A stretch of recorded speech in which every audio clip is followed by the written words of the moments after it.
வணக்கம் நண்பர்களே, எல்லாரும் எப்படி இருக்கீங்க? ஹேப்பியா இருப்பீங்கன்னு நெனைக்கிறேன். ஓகே, நானுமே ஹேப்பியா இருக்கிறேன். இன்னைக்கு என்ன வீடியோல பார்க்க போறேன்னாக்க, ஒரு மனசு கஷ்டங்க. என்னுடைய நெருங்கிய நண்பர் ஒருத்தரு, நண்பர் இல்ல நம்பி. அந்த பொண்ணு வந்து பார்த்தீங்கன்னாக்கா, குடும்பம் குடும்பம்னு நான் ஓடிக்கிட்டே இருக்கேன்க்கா. எங்க எங்க வீட்டுக்காரு என் மேல வந்து பாசமாவே இருக்க மாட்டேங்கிறாங்க. குழந்தைங்கள வந்து ஒரு குழந்தைங்களுக்கு என்ன தேவைகளோ அத பூர்த்தி பண்ண மாட்டேங்கிறாங்க. ஒரு படிப்பு செலவா இருக்கட்டும், வீட்டுக்கு செலவா இருக்கட்டும், அதெல்லாம் வந்து ரொம்பவே வந்து கஞ்சித்தனம் பண்றாரு. அவருக்குன்னா எல்லாமே வந்து செஞ்சுக்கிறாரு. எங்களுக்குன்னா பண்ண மாட்டேங்கிறாருங்கிற மாரி ஃபீல் பண்ணி என்கிட்ட பேசினாங்க. அதுக்காக நான் எல்லாமே பண்றேன். நெறைய பெண்கள் தப்பு பண்றதே அதான். இப்ப நானே இருக்கிறேன். என்னோட குழந்தை நல்லா இருக்கணும், என் ஹஸ்பண்ட் நல்லா இருக்கணும்னு தான் நானே இதுவரைக்கும் இவ்வளோ நாள் பார்த்தீங்கன்னாக்கா, நெறைய வந்து அ ஒவ்வொரு விஷயமும் நம்ம குழந்தைங்களுக்கு பிடிக்கும், நம்ம ஹஸ்பண்டுக்கு பிடிக்கும்னு அப்படிங்கிற யோசிப்பேனே தவிர, எனக்கு என்ன பிடிக்கும், நான் என்ன சாப்பிட்ணுன்னு நான் திங்க் பண்ணவே மாட்டேன். நம்ம அவங்க சாப்பிட்டு மிச்சம் வைக்கிற சாப்பாடு தான் நமக்கு வந்து அது எதுக்காக நமக்காக சாப்பாடு போட்டுட்டு அதை வேஸ்ட் பண்ணணும், அவங்க சாப்பிட்றாங்களா, அந்த மாதிரி மிச்சம் வைக்கிறாங்களா, அதை நம்ம சாப்பிடுவோம் அப்படின்னு சொல்லிட்டு ஒன்று ஒன்றும் அவங்களுக்காகவே தான் நம்ம வாழ்ந்துக்கிட்டு இருக்கோம். சில மனிதர்களுக்கு வந்து நம்ம ஹவுஸ் ஒய்ஃபாக என்னெல்லாம் தியாகம் பண்ணுறோன்னு யாருக்குமே தெரிகிறதே கிடையாது. ஏன்னாக்கா, இப்போ அவங்களுக்கு ஆஃபீஸ் போகிறாங்க, வேலை பார்க்குறாங்க, சம்பாதிக்கிறாங்க, வீட்டுக்கு கொடுக்குறாங்க. நம்ம தான் எல்லாமே நம்ம செஞ்சிடுறோமே. அது ஒய்ஃபுக்காக பார்த்து பார்த்து செய்கிறோம். அவங்களுக்கு தான் எல்லாம் ஹாப்பியாக இருக்காங்க. சாப்பாடு கிடச்சிருது, துணிமணி கிடச்சிருது, ஆசைப்படுற ஒரு பொருள் வேணும்னாலும் கிடச்சிருது. அவங்களுக்கு பெரிய என்ன கஷ்டம் இருக்க போகுது அப்படின்னு தான் யோசிக்கிறாங்களே தவிர, நம்ம ஒய்ஃபுக்கு வந்து என்ன பிடிக்கும், ஒய்ஃபு சாப்பிட்டாங்களா, இல்லை அவங்க மனசு என்ன கஷ்டப்படுறாங்களா, ஒரு ஹாப்பினஸ்ஸாக இருக்காங்களா அப்படின்லாம் அவங்களுக்கு தெரியறதில்ல. அவங்க வேலையில் உள்ள கஷ்டம், அவங்க வேலையில் உள்ள இதை வந்து நம்ம வீட்டில் காமிக்கிறாங்க. இது என்னோட ஃபேமிலியிலன்னு சொல்ல கிடையாது. என் ஃபேமிலியில் அந்த மாதிரி சம்பவமும் நடக்கிறதில்ல. என்னோடய ஃப்ரெண்ட்ஸ் சர்க்கிளில் சில பேருக்கு அந்த மாதிரி நடக்குது. அதெல்லாம் நம்ம கேள்விப்படும்போது மனசு ரொம்பவே கஷ்டமாக இருக்குது. ஏன்னாக்கா, இப்போது எல்லாமே நம்ம குழந்தைங்களுக்காகவும் ஹஸ்பண்டுக்காகவும் நம்ம ஒன்றொன்றையும் தியாகம் பண்ணுறோம். அவங்க நல்லா இருந்தால் போதும்னு யோசிக்கிறோம். ஆனால் யாருக்குமே வந்து நம்ம வீட்டில் இருக்க ஒய்ஃபை நம்ம கேர் பண்ணிக்கணும், நம்ம வீட்டில் இருக்க ஒய்ஃப் வந்து சந்தோஷமாக இருக்காங்களான்னு அவங்களோட ஒரு மனதை வந்து புரிஞ்சுக்கிற மனநிலை யாருக்குமே கிடையாது. இப்போ என்னோட ஹஸ்பண்டே பார்த்திங்கன்னா, எனக்கு முடியல அப்படின்னாக்கா கண்டிப்பாக வந்து சமைச்சு கொடுப்பாங்க, பாத்திரம் விளக்கி கொடுப்பாங்க. அவ்வளோ பெரிய ஆஃபீஸரு. வீட்லேயும் வந்து நம்ம ஒய்ஃபு, நம்ம குழந்தைங்க அப்படின்னு கேர் பண்ணிக்குவாங்க. எனக்கு என்ன பிடிக்குதுன்னு நான் பார்த்தா போதும், எனக்கு உடனே வாங்கி கொடுத்துருவாங்க. அந்தளவு அன்பு இருக்கும். அன்பு இருந்தாலும் கூட நம்மளை நாமே வந்து கண்டிப்பாக வந்து ப்ரொடெக்ட் பண்ணிக்கணும். ஒவ்வொரு ஹவுஸ் ஒய்ஃபுமே தன்னைத்தானே வந்து கேர் பண்ணிக்கோங்க. நீங்கள் உங்களை அழகாக வச்சுக்கோங்க. உங்கள் உடம்ப வந்து பார்த்துக்கோங்க. அதுக்கப்புறம் தான் வந்து நம்ம ஃபேமிலியில் இருக்கிறவங்கள நம்ம வந்து கேரிங்காக பார்த்துக்க முடியும். சில ஆம்பளைங்க பார்த்தீங்கன்னாக்கா, ஃபேமிலின்னு அவங்கள கவனிக்கவே மாட்டாங்க. ஓடிக்கிட்டே இருப்பாங்க. சரியாக சாப்பிட மாட்டாங்க. நல்ல துணிமணி உடுக்க மாட்டாங்க. அவங்களுக்கு நம்ம ஒரு ஜாலியாக வெளியில் போகணுன்னு நினைக்க மாட்டாங்க. குடும்பம்னு சொல்லிட்டு தினமும் பார்த்தீங்கன்னாக்கா, காலையிலேருந்து நைட்டு வரைக்குமே யோசிச்சுட்டே இருப்பாங்க. அதாவது எங்கள் வீட்டுக்கார் மாதிரின்னு வைங்க. அவருக்கு எப்படின்னாக்கா, ஒன்றுமே பார்த்து பார்த்து எங்களுக்கு வாங்கி கொடுப்பாரு. இப்போ ஒரு துணிமணி வேணுமா, ஒரு இப்போ பார்த்திங்கன்னா அவருக்கு இருக்கிற ட்ரெஸ் ஒரு பனியனாக இருக்கட்டும், ஒரு டிஷர்ட்டாக இருக்கட்டும், எல்லாமே கிழிஞ்சு போய் போட்டு வச்சுருப்பாங்க. வெளியில் போகும்போது நல்ல ட்ரெஸ் போட்டு போவாங்க. வீட்டில் சின்ன சின்ன இடங்களுக்கு, கடைக்கு, ஒரு பக்கத்தில் எங்கேயாவது போகிறோம் அப்படின்னாக்கா, அந்த ஒரு கிழிஞ்ச ஒரு டிஷர்ட் போட்டு வருவாங்க. எங்கள் வீட்டில் முக்கால்வாசி சண்டை வரதே என்னன்னாக்கா, எங்களுக்கு எல்லாமே பார்த்து கொடுப்பாங்க. இப்போ எனக்கு ஏதாவது ஒரு 1,00,000 ரூபாய்க்கு நான் சேரீ எடுக்கிறேன்னா, அதை கடன் வாங்கினாலும் சரி, எப்படியாவது பெரட்டி போட்டு வாங்கி கொடுக்கணும்னு நினப்பாரு. அவர்கிட்ட காசே இல்லைன்னா கூட. அதே ஒரு ரூ. 100 ஒரு டிஷர்ட்டோ, ஒரு ரூ. 100 பனியனோ, அவங்களுக்கு ஏதாவது ஒன்று வேணும்னா கூட அவங்க கண்டிப்பாக பண்ணிக்க மாட்டாங்க. சரி, நம்ம வீட்டுக்காரர் தான் வாங்கிக்க மாட்டேங்கிறாரு, நானாவது போய் வாங்கிட்டு வந்து வச்சாலுமே அதை வேணும்னே போட மாட்டார். நான் தான் வேணான்றல்ல, நீ எதுக்காக எடுத்துகிட்டு வந்தேன்னு சொல்லிவிட்டு அதை போட்டுக்கவே மாட்டாங்க. அப்படியும் சில பேர், இப்படியும் சில பேர் வந்து பார்த்திங்கனாக்கா, தன்னோட லைஃப் ஸ்டைல் மட்டும்தான் முக்கியம், நம்ம ஒய்ஃபு எப்படி இருந்தாலும் பரவாயில்லன்னு நினைக்கிறவங்களும் இருப்பாங்க. சில பேர் வந்து குடும்பம்னு சொல்லிட்டு குடும்பத்துக்காக தன்னை அழிச்சிக்கிற மாதிரி எங்கள் வீட்டுக்கார மாதிரியான ஒரு நபர்களுமே இருக்க தான் செய்கிறாங்க.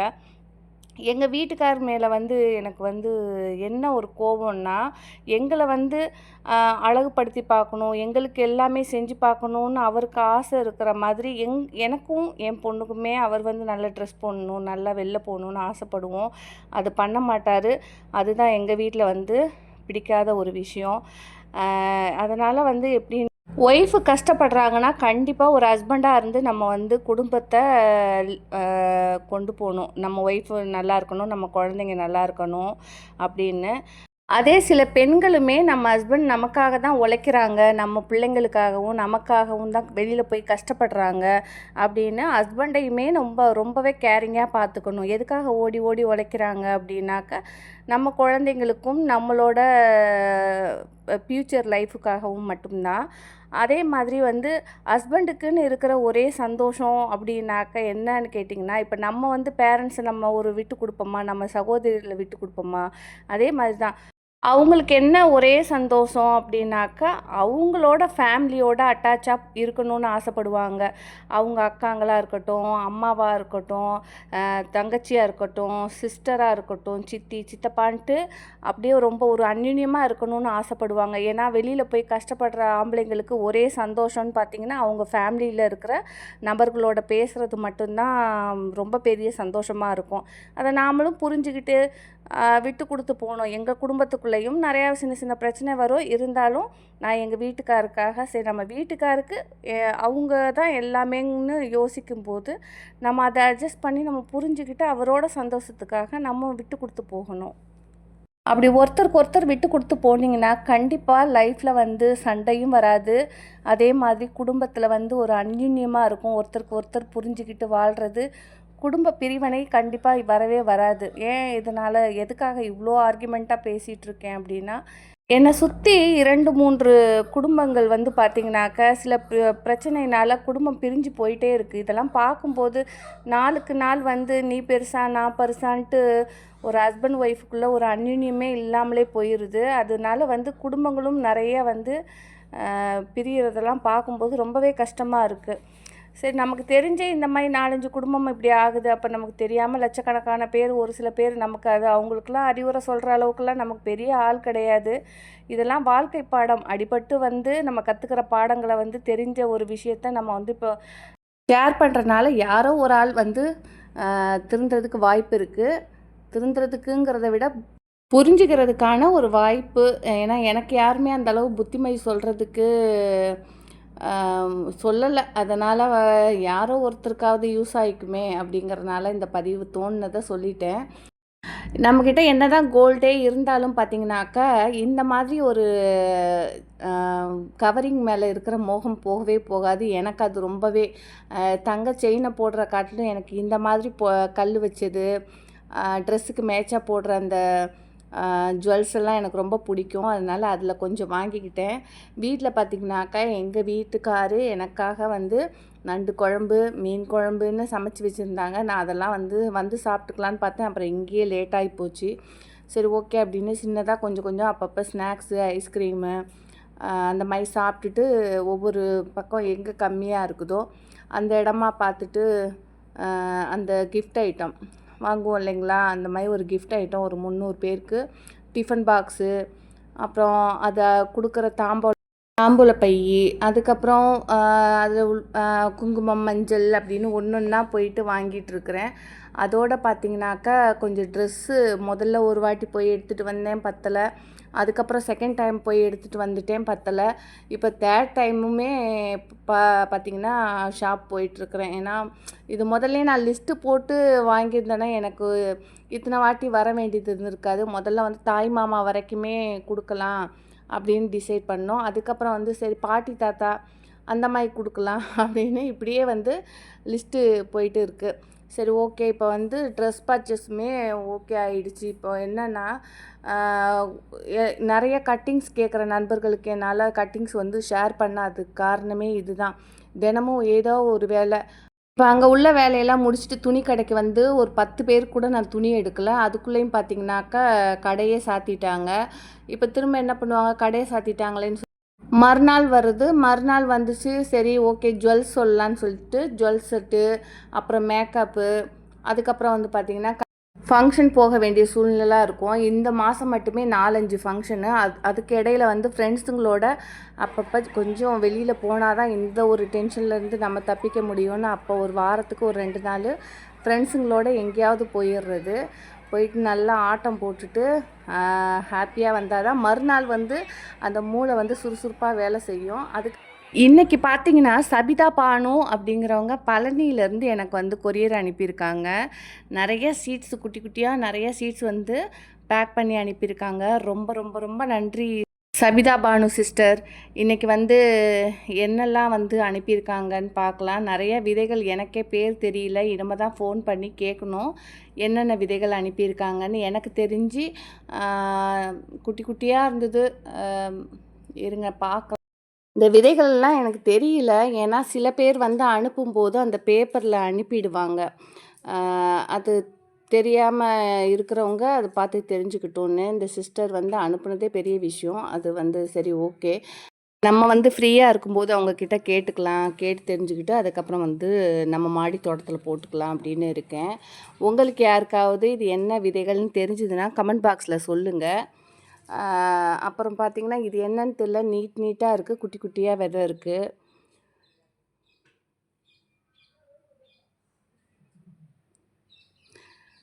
இது ஒரு பழத்தை பறித்து அப்படியே கொஞ்சம் காய வச்சு அனுப்பியிருக்காங்க. இது என்ன பழம்னு தெரியல. கமெண்ட்டில் யாராவது சொல்லுங்கள் இது என்ன பழம்னு தெரிஞ்சுதுன்னா கமெண்ட்டில் போடுங்க. இதில் இருக்கிற விதைகள் எதுவுமே எனக்கு தெரியல, பேரே தெரியல.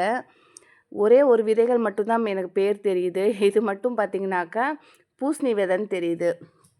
மஞ்சள் பூசணி.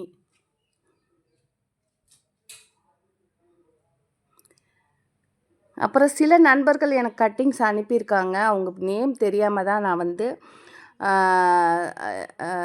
சொல்லலை. இதில் நிறைய விதைகள் கலந்துருக்கு. பாகல் விதை, அப்புறம் பார்த்திங்கன்னா பீன்ஸு, என்னென்ன விதைகளோ ஒரு 4, 5 விதைகள் கலந்துருக்கிறனால எனக்கு தெரியல.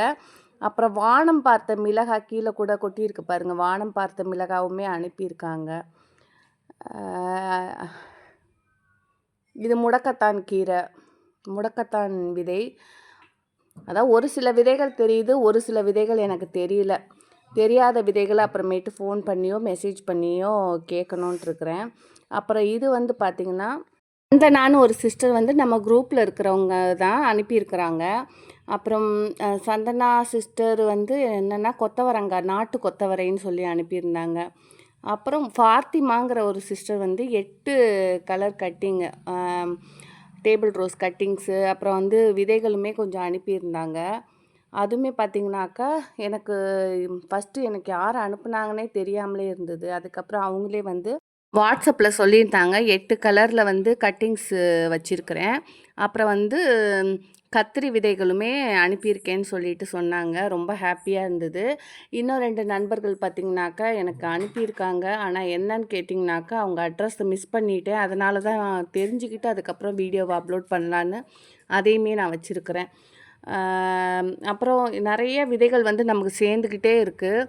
ஏற்கனவே வந்து ஒரு 4 நண்பர்கள் கொடுத்தது பார்த்திங்கன்னா நிறையாவே, அதாவது கத்திரி ரகத்துலேயே பார்த்திங்கன்னா 6, 7 வெரைட்டி வந்துருச்சு நமக்கு. இப்போ வெள்ளை கத்திரி, ஊதா கத்திரி, அப்புறம் ஊதால குண்டு கத்திரி, ஊதால நீல கத்திரி, அப்புறம் மணப்பாறை கத்திரி, அப்புறம் வந்து சேலம் முள் கத்திரி அப்படின்னு சொல்லிட்டு நிறைய கத்திரி வெரைட்டி மட்டும், வரி கத்திரி, நிறைய சிஸ்டருங்க வந்து கத்திரி ரகம் நிறையா அனுப்பிக்கிட்டே இருக்கிறாங்க. வெண்டை ரகமுமே நிறையா அனுப்பிட்டுருக்காங்க. என்னால் அனுப்ப முடியாத ரீசன் என்னென்னா, அங்கே பாருங்கள் ஃபங்க்ஷன் வேறு பக்கத்தில் இன்னும் ஒரு வாரம் தான் இருக்குது.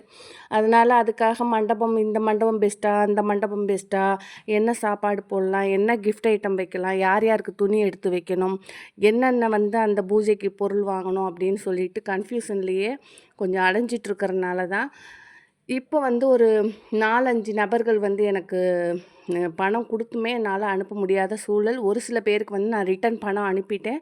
ஒரு சில பேர் வந்து பணம் வந்து அனுப்பாமல் இருக்கிறேன். எதனாலனா சரி ஃபங்க்ஷன் முடிச்சுட்டு நம்ம வந்து அனுப்பிக்கலாம் அப்படிங்கிறனால அனுப்பாமல் இருக்கிறேன். இப்போ வந்து எல்லாருமே கொஞ்சம் வெயிட் பண்ணுங்கள். நான் வெயிட் பண்ணுறவங்களுக்கு மட்டும் கட்டிங்ஸோட விதைகளுமே நான் கண்டிப்பாக ஷேர் பண்ணுறேன். எதனால் சொல்கிறேன்னா காத்திருந்ததுக்கான ஒரு பலன் இருக்கணும் இல்லையா? அதனால் கட்டிங்ஸோட கண்டிப்பாக விதைகளும் உங்களுக்கு ஃப்ரீயாக வந்து நான் அனுப்பி வைக்கிறேன்.